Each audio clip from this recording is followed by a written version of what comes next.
Menanggapi serangan roket di Rumah Sakit Arab Al-Ahli di Gaza yang menewaskan sedikitnya 500 orang, pasukan Hizbullah di Lebanon menyerukan hari kemarahan. Hizbullah mengecam serangan bom mematikan pada Selasa 17 Oktober itu.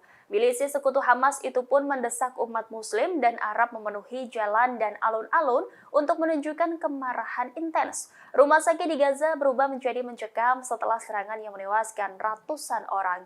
Kelompok Hamas menyalahkan militer Israel sebagai dalang serangan tersebut. Namun Israel membantah dan justru menuding jihad Islam yang menyerang rumah sakit itu. Hizbullah juga menyalahkan Israel sebagai dalang di balik serangan tersebut. Hizbullah menyebut insiden itu sebagai pembantaian dan kejahatan brutal. Di tengah serangan roket besar-besaran rumah sakit di Gaza, Presiden Amerika Serikat Joe Biden mengunjungi Israel.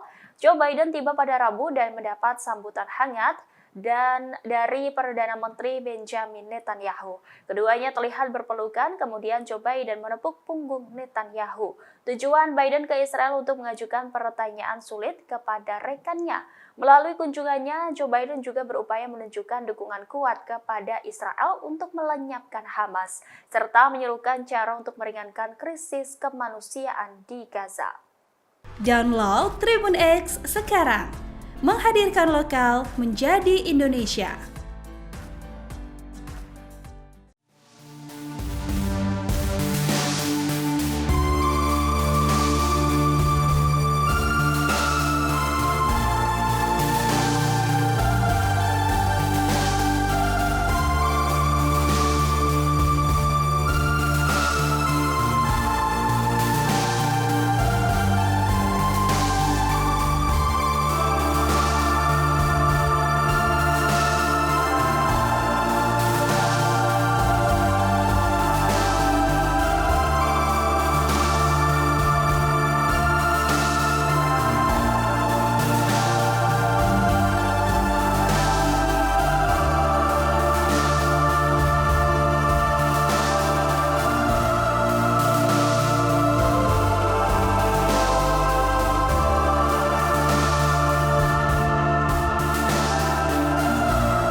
Download Tribun X sekarang.